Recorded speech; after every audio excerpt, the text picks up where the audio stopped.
Welcome to Cold War Conversations, the home of real stories of the Cold War. On the West German side, they're a bit unsure how to play the game. Where East Germany are tactically very well prepared.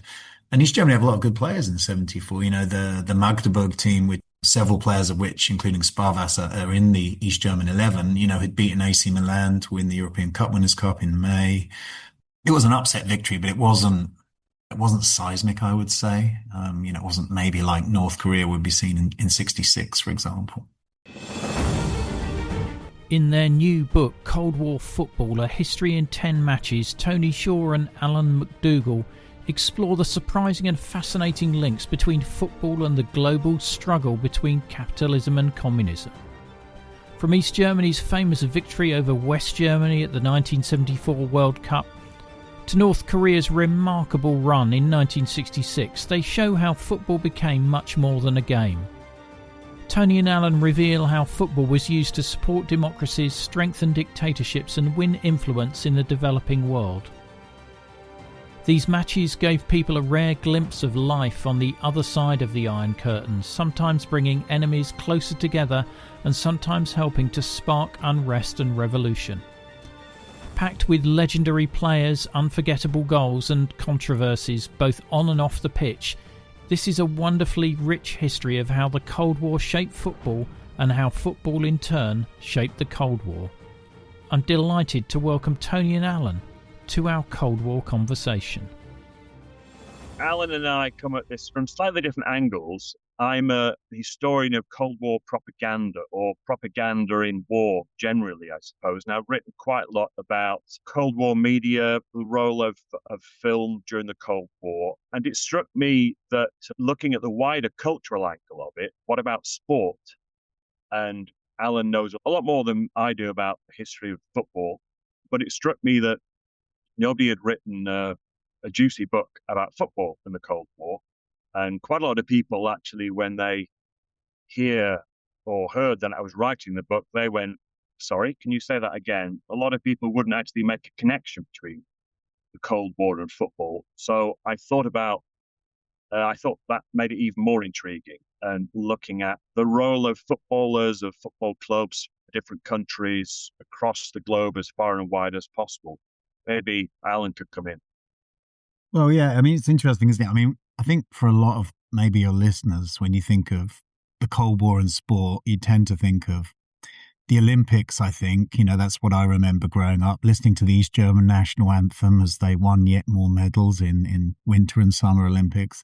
And obviously the rivalry between the Soviet Union and the United States. But of course, football, as we know, is probably, depending on how you measure it, the most popular global sport. And so, when Tony came to me with this idea, you start thinking about some of the different ways, as we see through the 10 matches, that the Cold War impacted football and football impacted the Cold War. And it wasn't always a straightforward story of East versus West. And of course, sometimes there were internal rivalries within the communist bloc.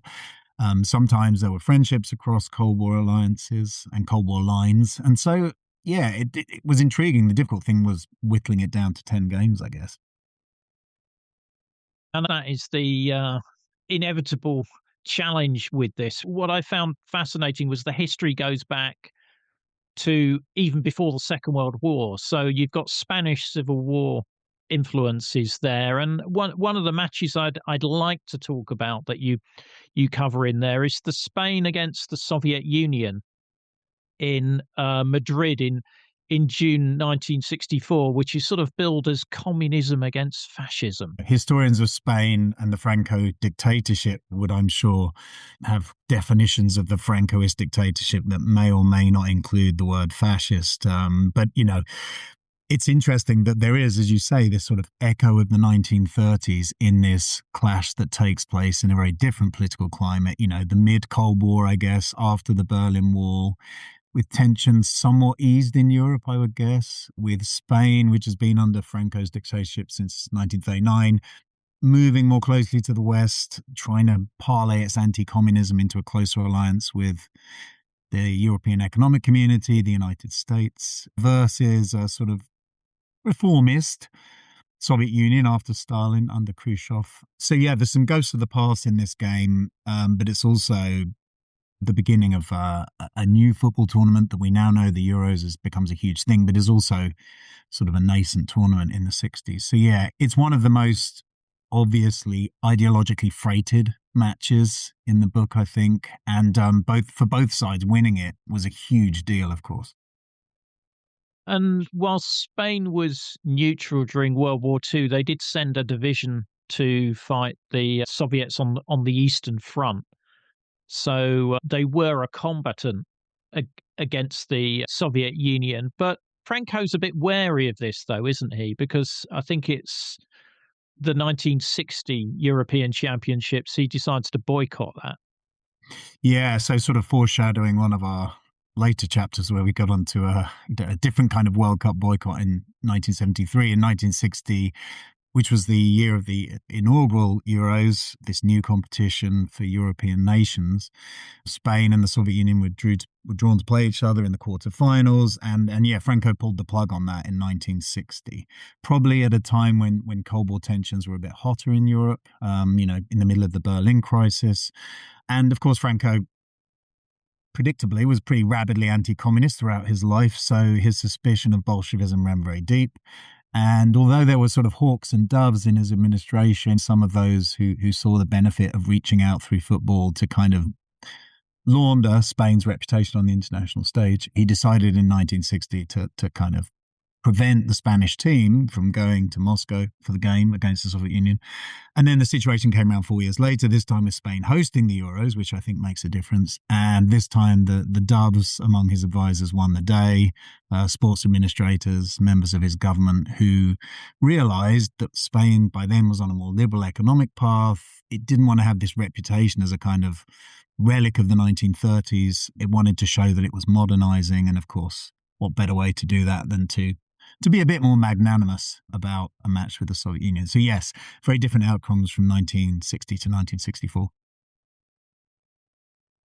And you've also got some great photos in this book. I mean, the photo of the two teams lined up on the pitch with the red shirts of the Soviet Union and the dark blue shirts of the Falange party for the Spanish team. Sadly, that photo's in black and white. Yeah, so the budget couldn't run to giving us color pictures, unfortunately, Ian. But yeah, and of course it's funny now because of course I'm sure, just like me, most of our listeners would associate Spain with the red kit, the royal red, I guess, of the modern Spanish team. So yeah, it's a little jarring to think about Spain in 1964 in the blue color that was associated with the Falange movement, which was the Spanish fascist party, which was part of the umbrella organizations of groups that supported the Francoist dictatorship. So yeah, it's a sort of evocative image of not only sort of Cold War football, but yeah, echoes of the great ideological conflict of the first half of the 20th century, fascism versus communism, of course. So these two meet in the final of the European Championships. How do their paths end up intertwined in that final? Tony, do you want me to just carry on as this is one of by all means. Okay, that's fine. Yeah. Not wanting to hog the mic here. Yeah, I mean, the thing to remember about the Euros in 1964, it's only the second edition. It's a very small tournament compared to the increasingly bloated tournaments we see in the World Cup and the Euros in the 21st century. So the way it worked was you played a bunch of kind of elimination matches up to and including the quarterfinal, home and away, and then a host nation would host the semi-finals and the final. Spain, despite the fact that it had basically forfeited its place in the 1960 Euros, was chosen by UEFA to host the 1964 Euros, mostly, I think, or partly because it had arguably Europe's two best stadiums, the Bernabeu in Madrid and the Camp Nou in Barcelona, of course. And so the semi-finals were played at those stadiums. Spain and the Soviet Union came through those matches. Spain's was the more difficult match against another communist team, Hungary. And so then the final was set for Madrid on the 21st of June. Franco was in attendance with his entourage. And I think on both sides it was this huge pressure game. There's rumors, as we talk about in the book, that the head of the Spanish Football Federation was thinking about poisoning some of the Soviet players, the kind of Cold War machinations you often hear from sort of East German Stasi stories. So there's a lot of tension around the match before kickoff. Can you talk me through how the match finishes? Yeah, so I mean, two early goals cancelling each other out. Spain take the lead. The Soviet Union equalise very quickly. It's interesting watching some of these early matches, and we have a couple, obviously, from 45 and 54 as well. 64 is a bit of the cusp of the television age. So the kind of media coverage of the final is beginning to change, but it's still obviously black and white. So you've got some pretty grainy footage. So anyway, it stays level for most of the game. And then with about 6 or so minutes to go, there's a cross from the right. And Spain scored this astonishing header past one of the iconic Cold War football figures, the Soviet goalkeeper, Lev Yashin. And that gives Spain the 2-1 victory late on. And so Spain wins its first international trophy. Khrushchev is furious. He's not quite in Moscow at this point, but on his way back to Moscow from a tour of Scandinavia. So he fires the Soviet coach a couple of days after the game. But as we talk about at the end of the chapter, Khrushchev himself is not long for this political world because he is going to get canned later in 1964 and replaced by Leonid Brezhnev, who was a much bigger football fan than his predecessor. So, yeah, a huge victory for the Franco regime. What it meant in the long term, I guess, is open to debate. But, certainly in 1964, I think you could compare it to another game we talk about later on, Argentina winning the World Cup in 1978, where the celebrations for a football mad nation were so big that they crossed political lines. So in both 64 in Spain and 78 in Argentina, even imprisoned communists were celebrating victory, we're told. So, yeah. Was that defeat received back in the Soviet Union? How was it covered in their press? It's interesting. The press for this were quite magnanimous, actually. I think a lot of coverage in the Soviet press focused mostly on the game itself and how the match went and tried not to pull too many ideological implications from it. Obviously, that would have been different, I think, if the Soviet Union had won. In contrast, the Francoist press, as you can imagine, was pretty triumphalist and talked about the victory over communism to commemorate the 25th anniversary of Franco coming to power. So in the Soviet Union, it was portrayed as a football defeat, a narrow football defeat with no wider political implications, which is understandable. Of course, behind the scenes, Konstantin Beskov was sacked immediately as Soviet coach, and there was a lot of disquiet, particularly at the idea that this match, which was broadcast across the Soviet Union on television, would have ended with the beaming Spanish players and a happy Franco, showing on television screens. That was a big propaganda defeat for the communists, however they portrayed it in the sports media. I know this isn't featured in the book, but did the Soviets ever try using drugs to improve their performance as a football team? No, we didn't come across anything like that from a Soviet perspective. No, we didn't. Yeah, I mean, it would seem unlikely that football teams from Eastern Europe did not have some access to various state doping systems, right? I mean, it feels like even now we know much more about Cold War doping in East Germany because so many records became available than the Soviet Union, where, we're sort of still reliant on whistleblowers and, the documentary evidence isn't as strong. And, as you know, in football, it's a more difficult game to dope for than, the 100 meters or swimming or rowing, I guess. Certainly there's evidence I know from other Soviet bloc countries like East Germany that there was some access to, the state doping plans. But I guess what you could say, broadly speaking, was that if they were doping behind the Iron Curtain, it didn't necessarily have that much success in football because Western Europe, in a European context, tended to win club competitions, the international competitions, and the communist bloc, unless it was the Olympics where they could play their state amateurs, was playing second fiddle. So, we never came across anything on the various games involved in the Soviet Union where this came up. In contrast, of course, to the 1954 final where there were lots of allegations swirling around the capitalist West German team. So that was the main doping story in the book, I guess.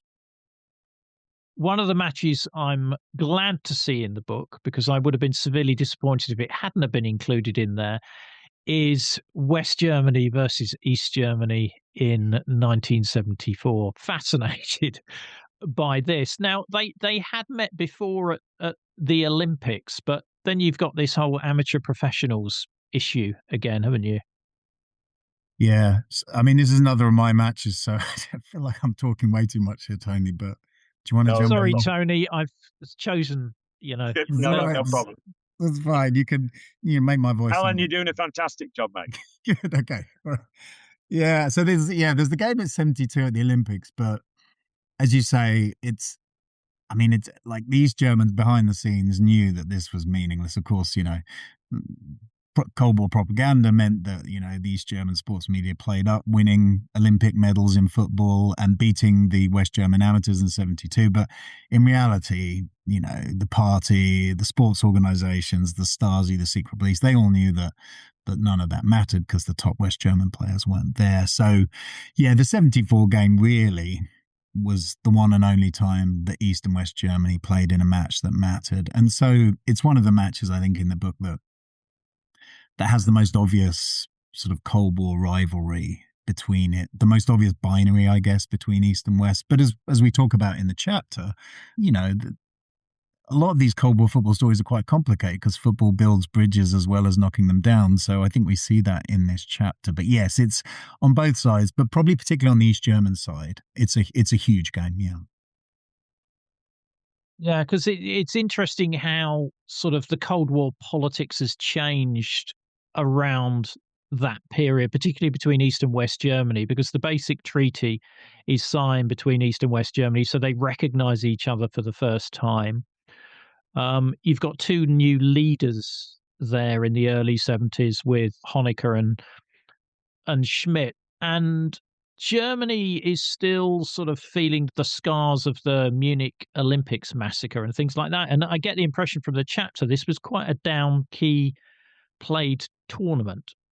Yeah, absolutely. I mean, in the wider history of the World Cup, 74 is often seen as a turning point because it's the World Cup where Stanley Rouse is ushered off stage and João Havelange takes over, and eventually FIFA becomes this corporate behemoth and monster that we know in the 21st century. But yeah, I think you're right. 1974, for various reasons, one of them was just it seemed to rain the entire month of the World Cup in Germany that summer.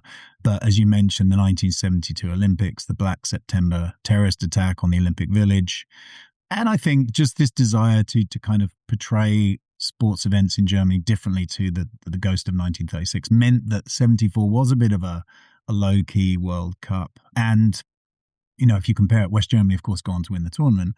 It's a triumph that is generally not regarded with the fondness of West Germany's miracle victory in 1954, which we talk about in the book, or even the victory at that optimistic moment of unification in 1990 in Italy. So, yeah, it's quite a strange tournament, and the tournament has a weird format which they experimented with, which basically meant there were two group stages.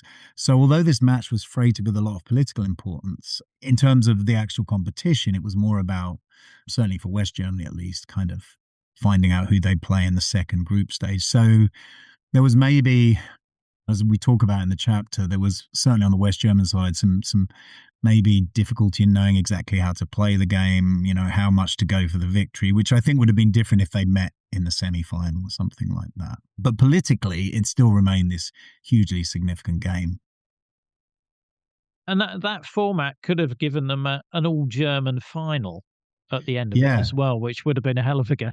I mean, imagine that, yeah. Instead, what happens at East Germany don't really benefit from this historic victory and Sparwasser's goal because they end up with this second round group of death against Argentina, Brazil, and the Netherlands, which seems, I don't think there's ever been a more death-like group of death than that one. So there wasn't much reward for the plucky East German underdogs for Sparwasser's heroics, we could say. But of course, there was a lot of reward in terms of political propaganda. And I think, speaking to what you were talking about earlier, this is kind of, the kind of golden age of East German sport. And you might argue East Germany more generally, at least in the public sphere. There's the kind of the rise of the Olympic success. There's Honecker, who's come to power in 1971 and seems, at this point anyway, to be a bit more liberal than his predecessor, Walter Ulbricht. There's a bit of an opening up to the West through the Basic Treaty, through some cultural relaxation.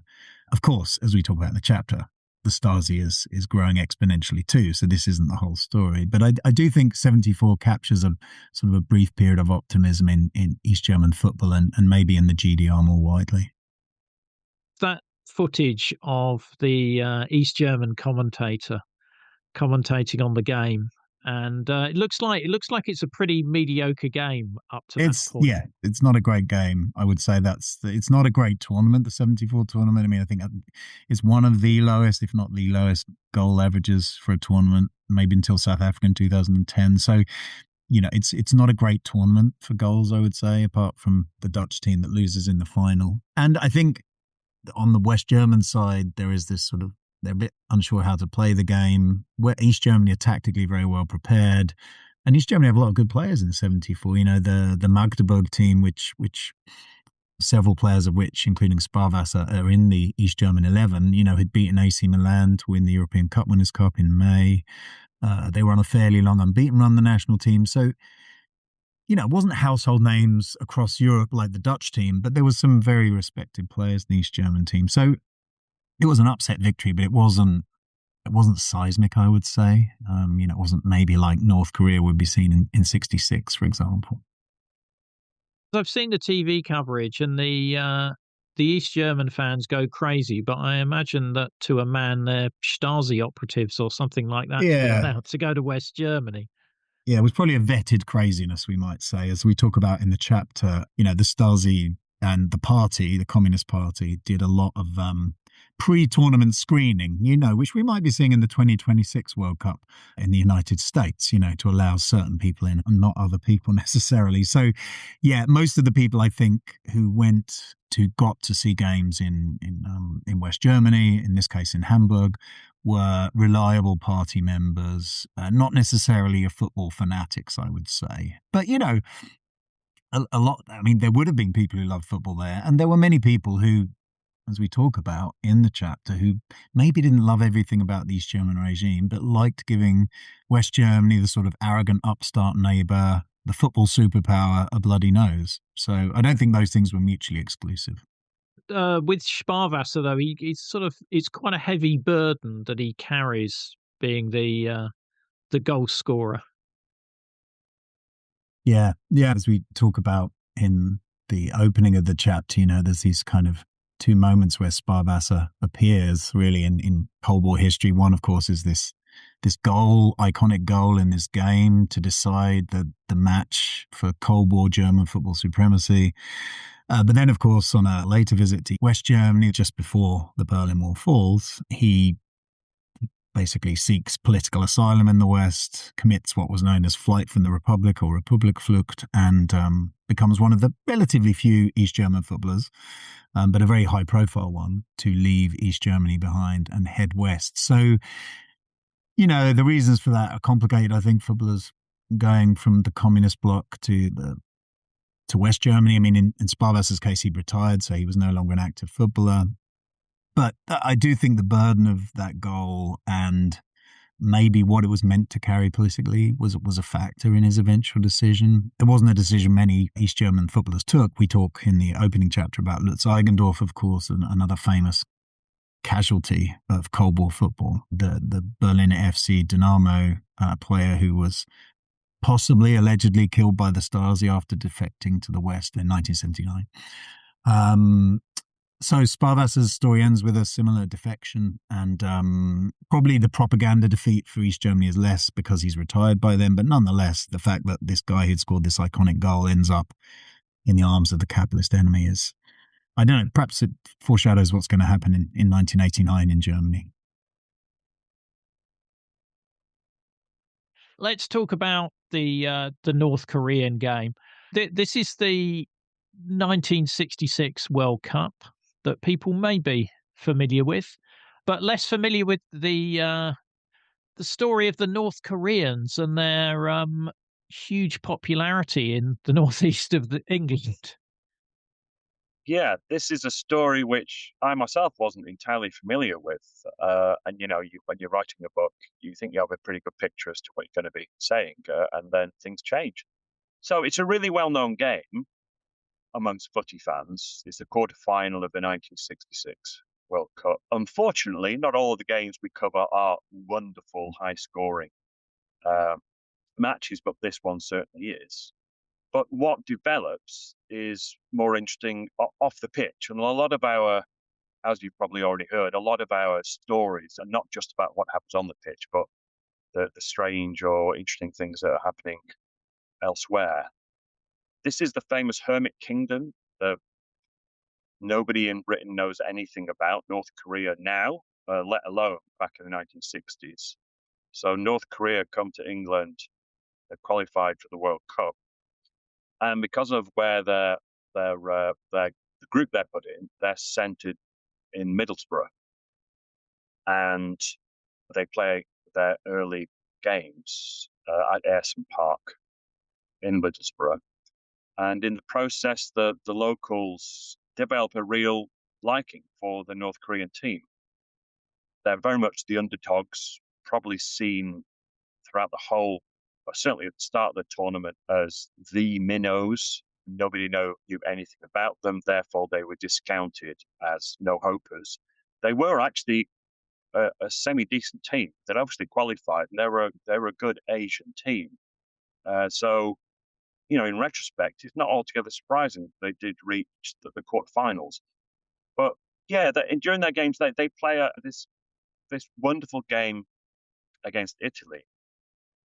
Italy at the time are one of the favourites for the tournament, and the North Koreans beat them 1-0. If you have a chance to catch snippets of the coverage that there is still on YouTube, it makes for great listening, great watching. You have BBC coverage, and the BBC commentators are going crazy. The noise from the stands. One story is that even the correspondents, even the journalists were so excited they started jumping up and down in the press room, and some of the lighting came down on them. And so the 1-0 win over Italy sort of had, ripple effects across, I think, the world of football. So that in and of itself, that was, I think, the first Asian team to have scored in the World Cup finals. So it was an historic victory. And then they're through to the quarterfinals against Eusebio's Portugal. And unbelievably, at one point, they're 3-0 up. Yeah, they come out of the traps really immediately, right from kickoff. And they're storming all over the Portuguese. The Portuguese are a really, really fine team in 1966. Some people's sort of dark horses for the trophy. So, yeah, the North Koreans go 3-0 up, I think, within something like the first 20 minutes. There's panic amongst the Portugal players, the goalkeepers having an absolute nightmare.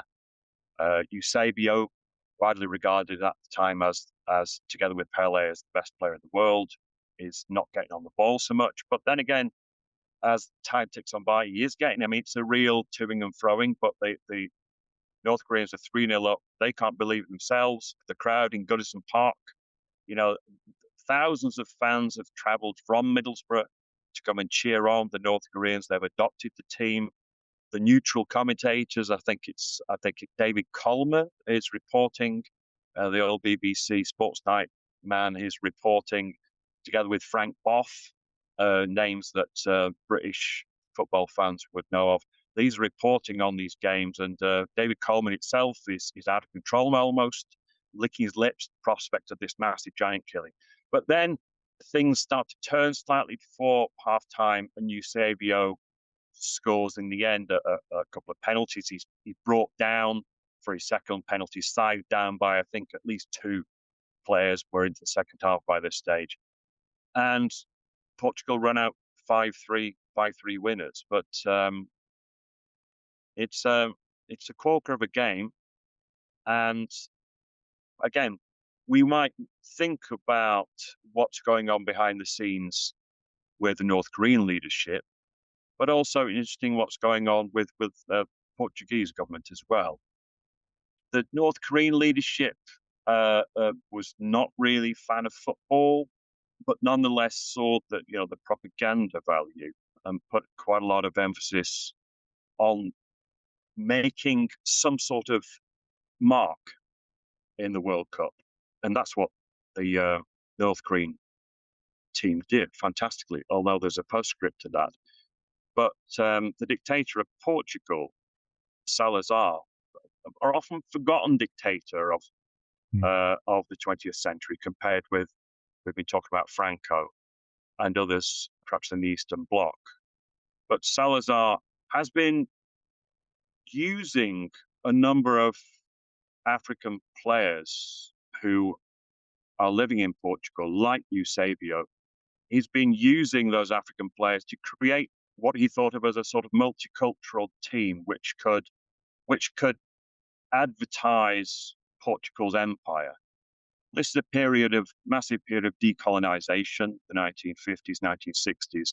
But Portugal, and Salazar in particular, is dead against that decolonization. He sees it that if Portugal does lose its control of pockets of Africa that it's had for decades, then Portugal's power is gone. Even the Americans, in terms of Cold War context, even the Americans are pushing Salazar to relinquish some of these territories. They don't see them as strategically important, but the Americans think that Salazar's holding on to them is damaging the West's reputation. But Salazar won't listen to that, and he's determined to hold on to the imperial possessions. And using these black African players is a way, as I say, of showing that Portugal has the support of the Africans.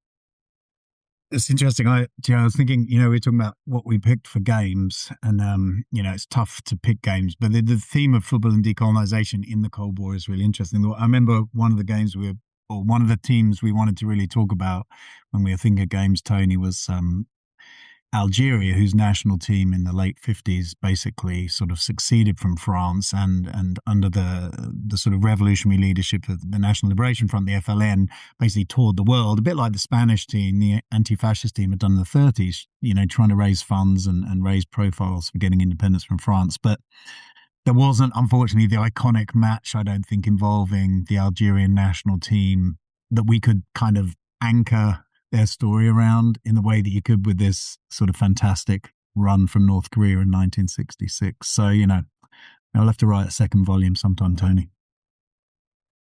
Yeah, because it's only about 10 years after the end of the Korean War. So still a lot of Korea War veterans around. Yeah, that's right. And that it makes the popularity in the Middlesbrough and in other pockets of Britain, the popularity of the North Koreans all the more strange because, when these men from Mars, as they were described by some of the British press, arrived in England in 1966, there was the only thing that many British people knew about North Korea was about the Korean War. And the number of British soldiers that had died in Korea, number that have been imprisoned, that have been treated badly.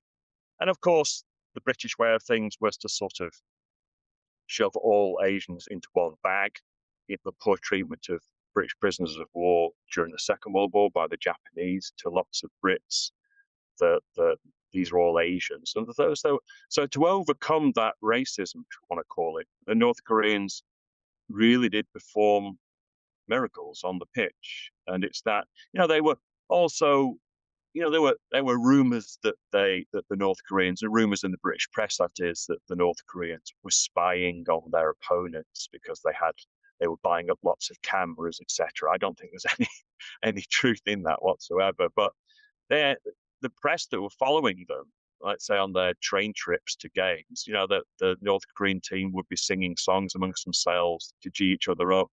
And the Brits, people in Middlesbrough who would go along to their training sessions as well, just saw them as really likable underdogs that they could support. And that connection with Middlesbrough has not actually stopped. The popularity of the North Korean football team takes us right through into the 21st century.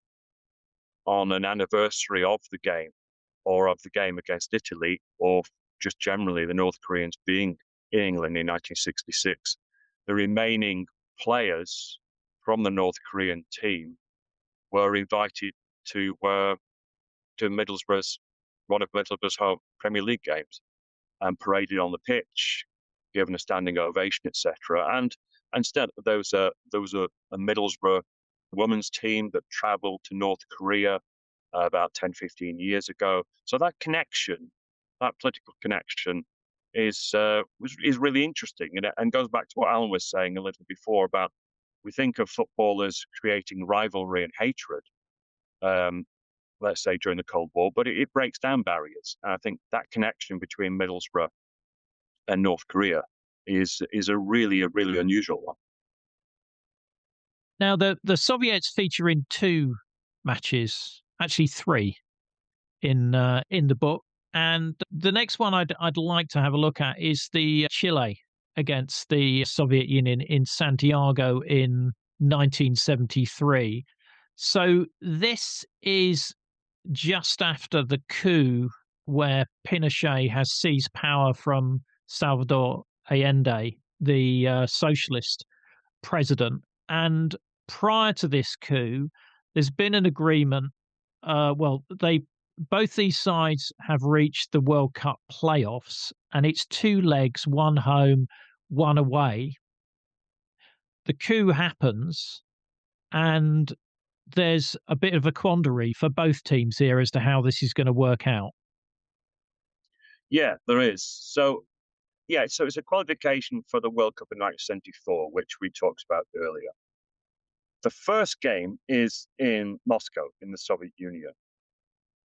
But prior to that, then, everything is blown up in Santiago. Allende's dead. Pinochet's in power. And the center of controversy is the National Stadium in Santiago, where Pinochet uses a number of football stadia, but particularly that National Stadium in Santiago as a what he called a sort of holding pen for suspect communists or leftists, people who might be thinking of a sort of counter coup. But it becomes clear that it's far more than a holding pen, that people are being interrogated, tortured, and executed in this stadium, or beneath it, or in the adjacent velodrome. And the international press gets a hold of these stories. And the Soviet press in particular, the Soviet government, is up in arms about this and says that we can't be playing Chile in these circumstances. Look what it's done to the socialist president. With the support of the CIA, as the Soviets are arguing, there's some truth, certainly the CIA played a role in unseating Allende. So the first game goes ahead before sort of the real controversy has started to kick off about the stadium. And it's in Moscow, and the game ends up 0-0. So what we have here is, in other words, the Soviet Union are a much stronger team on paper than Chile in late 1973. The Soviets expected to have won that game, by a wide margin. And therefore, if they'd have had to go to the second leg in Santiago, they would have felt themselves, safe for victory across the two legs. But because it's 0-0, they're in a quandary. They're frightened, of course, that they may have to play the game in Chile, and they could well get beat and get booted out of the 1974 World Cup. Now, in the meantime, the Soviet press is saying that the Soviet Union cannot play in Chile anyway, because they'll be playing in the stadium. They'll be playing in the stadium where all these interrogations and executions are taking place. So they complain to FIFA, and you have this massive row between the Soviet Union and FIFA, which goes on for weeks. And FIFA ends up sending a delegation to the stadium in Santiago to check what's really going on there. Now, Pinochet does what, of course, all dictators do. Basically, he, on the one hand, removes a number of the prisoners and of course all of the bodies, and then make sure that the two-man delegation from FIFA gets to only see what Pinochet wants them to see. And essentially, the report that comes back from FIFA is a complete whitewash. There's nothing going on in the stadium. There's no reason FIFA is saying that the game can't go ahead. The Soviet Union says you must be joking. The international press report says there's support. If you look at, as we did for this chapter, if you look at the FIFA archives on this, there's hundreds of letters from all manner of people complaining to FIFA that this game can't go ahead because of what Pinochet has been doing in the stadium. You know, whether it's British schoolboys and their dads writing joint letters saying this would be a disgrace if the game goes ahead, through to perhaps more politically marshaled East German teams writing in to say the game can't go ahead. Cut a long story short, FIFA holds its ground and says to Soviet Union, you either go ahead and play it or we boot you out of the World Cup. Now, the Soviet Union at this stage is thinking, as I said, politically we can't play it. They've painted themselves into a corner. We can't play the game. And footballing-wise, what happens, the chances are if we go there, we're going to get beat. We're going to get humiliated by this so-called footballing minnow, the Chile team. So what happens is the game goes ahead. The game between the Soviet Union and Chile goes ahead, but it's a non-game. Chile have to FIFA say to Chile, you have to line up on the pitch, get yourself in positions, and imagine that you're actually playing against the Soviet Union. You can find clips of this game on YouTube. And so it's a 17-second game whereby the Chile team trots towards the alleged Soviet goal, and the captain of the team boots the ball in from about 1 yard out to make sure he scores. Because FIFA have said, if you score that goal, the game will be over and you will have won technically to go through. And I find it fascinating when I watch the footage of this. Why did the Chile captain get so close to the goal to make sure he scored? And I thought, of course, if he boots the ball over the bar, he won't have scored, and the game will be in this terrible, weird void where, of course, there's no goalkeeper, there's no opposition to restart the game. And the Chile players themselves are under pressure during all of this. A number of them are leftists and were Allende supporters. Their families are being pressured. The players themselves some of the players the Chile players don't want to play the game, but they feel they have no alternative because of fears of what might happen to them or their families. I want to know what would have happened if Chile had lost the coin toss. We'd still be waiting for the result now, I think. We'd be wouldn't have been able to have any further World Cups because we'd still be waiting for this game to finish, probably. So, yeah. This is completely off from the book, but were there many transfers from the Eastern Bloc to the West during the Cold War and vice versa? Did anybody actually sign for a Eastern Bloc country from the West? I can say a little bit about that, and then you I think, know a great deal more than I do. But we have a couple of matches which look at Yugoslavia, and it's clear that certainly by the 1960s and 70s, I mean, Yugoslavia had that sort of strange position, didn't it, in the bloc anyway. But a number of certainly Yugoslav players were by the 60s and into the 70s. A number were moving to the West. I think they were maybe the trailblazers. But Alan, is that right? Yeah, that's exactly right. I mean, Yugoslavia, probably the only communist country that regularly exported players to predominantly Western Europe. By the 80s, most of the other Soviet bloc countries, including the Soviet Union itself, were beginning to allow generally older athletes to go and play in the West, partly because they needed the hard currency.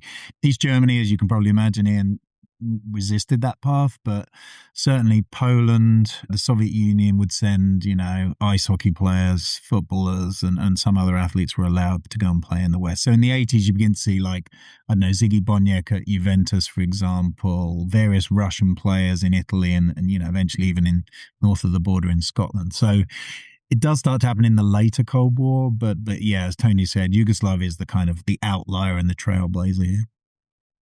So we've covered quite a few matches there. What else would you like to tell the listeners about the book? No, just encourage your listeners to go out and buy the book that tells you a lot about how football shaped the Cold War and how the Cold War shaped football in ways, as we've been talking about today, that were sometimes quite surprising, friendships as well as bitter rivalries, and lots of great stories about well-remembered games and some less well-known games. And yeah, I'm sure your audience will enjoy reading it, Ian, and thanks for your support today. And just one thing as well, and we provide an epilogue, sort of, which makes a connection between the games of the Cold War that we've been looking at and football more in the present day. So, in other words, trying to make connections between football now and football of the past. Yeah, I was thinking about this actually, Tony, because we kind of kick off the epilogue with kind of Viktor Orban and the ghosts of Hungarian football, and how Orban, in the sort of obviously the post-communist era, has really politicized football in Hungary for his sort of populist cause. And then even in the sort of period between us finishing the book, I think we had a line in the conclusion about Orban being in Budapest for what will be the 2026 Champions League final. But of course, he's now been booted out of power. So already our story is shifting and changing in Hungary in the post-Orban era. So I'm not sure what's going to happen to all of his, the giant football stadium in his home village now that he built, that we talk about in that epilogue. But anyway, yeah, as you say, there's lots of, as we head into 2026 World Cup, the book is, among other things, a reminder that sports washing is not a 21st century invention, that people have been using football and other sports to kind of score political points throughout the 20th century and obviously in the Cold War.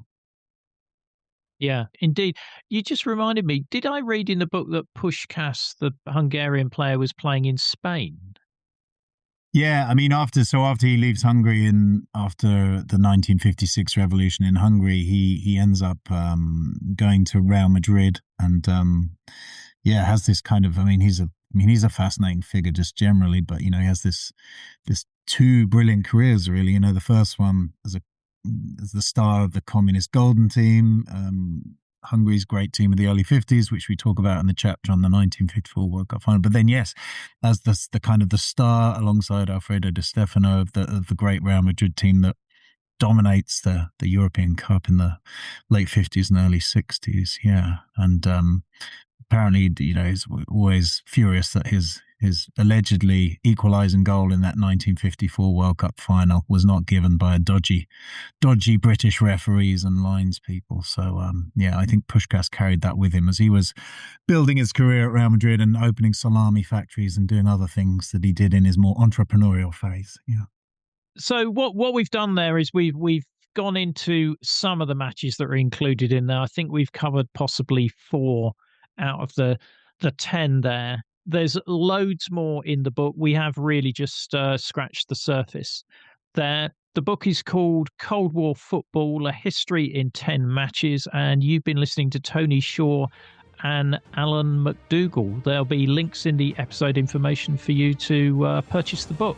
Don't miss the episode extras such as videos, photos and other content. Just look for the link in the episode information. The podcast wouldn't exist without the generous efforts of our financial supporters, and I'd like to thank one and all of them for keeping the podcast on the road. If you'd like to help, go to coldwarconversations.com/donate. The Cold War conversation continues in our Facebook discussion group. Just search for Cold War Conversations on Facebook. Thanks very much for listening, and see you next week.